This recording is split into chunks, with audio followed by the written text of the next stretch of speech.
Butter. ഞാൻ ഉപയോഗിക്കുന്നത് 4 teaspoon, ആ സെയിം ടീസ്പൂണിൽ തന്നെയാണ് കേട്ടോ. ഏതാണോ നിങ്ങൾ ഉപയോഗിക്കുന്ന മെഷർമെൻറ്റ് അതിൽ തന്നെ 4 റോസ് ഹിപ്പ് ഓയിലാണ് ഞാൻ ഉപയോഗിച്ചത്. നിങ്ങൾക്ക് ഏത് കോക്കനട്ട് ഓയിൽ ഒഴിച്ചിട്ട് ഇത്തിരി ലൂസായിട്ട് ആൽമണ്ട് ഓയിലാണോ, സെസമി സീഡ് ഓയിലാണോ, ഓർഗൻ ഓയിലാണോ, ഏത് ഓയിലാണോ നിങ്ങൾക്ക് വേണ്ടത് അത് ഉപയോഗിക്കാം. പിന്നെ ഞാൻ കോക്കനട്ട് ഓയിൽ എടുത്തിട്ടുണ്ട്. അത് കുറച്ച് 3 ടീസ്പൂണേ ഞാൻ എടുത്തുള്ളൂ. കാരണം എന്താണെന്ന് വെച്ച് കഴിഞ്ഞാൽ കോക്കനട്ട് ഓയിൽ ഭയങ്കര തിക്കാണല്ലോ. പിന്നെ ഞാൻ യൂസ് ചെയ്തത് സൺഫ്ലവർ സീഡ് ഓയിലാണ്, അത് 3. ഇതിനൊക്കെ അതിൻ്റേതായ ഗുണങ്ങളും ഉണ്ട് കേട്ടോ. നമ്മളുടെ സ്കിന്നിന് ഒത്തിരി മോയ്സ്ചറൈസ് ചെയ്ത് നിർത്തുന്ന, അതുപോലെ സ്കാർസൊക്കെ കളയാൻ സഹായിക്കുന്ന ഒരു വലിയൊരു ഫാക്ടറാണ് സൺഫ്ലവറും ഷിയ എന്ന് പറയുന്നതൊക്കെ.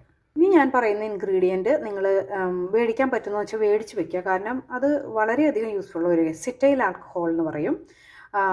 ഇതിന് ഒരു ടീസ്പൂൺ മാത്രം മതി. ഇതാണ് ഈ ജെല്ലിനെയും അതുപോലെ തന്നെ ബട്ടറിനെയൊക്കെ ബൈൻഡ് ചെയ്ത് നിർത്തിക്കുന്നത്. അല്ലെന്ന് വെച്ച് കഴിഞ്ഞിട്ടുണ്ടെങ്കിൽ നമ്മൾ ഇത്രയും ബട്ടറിൽ ജെല്ല് ആഡ് ചെയ്ത് കൊടുത്തു കഴിയുമ്പോൾ അത് ബ്രേക്ക് ചെയ്യാനായിട്ടാണ്.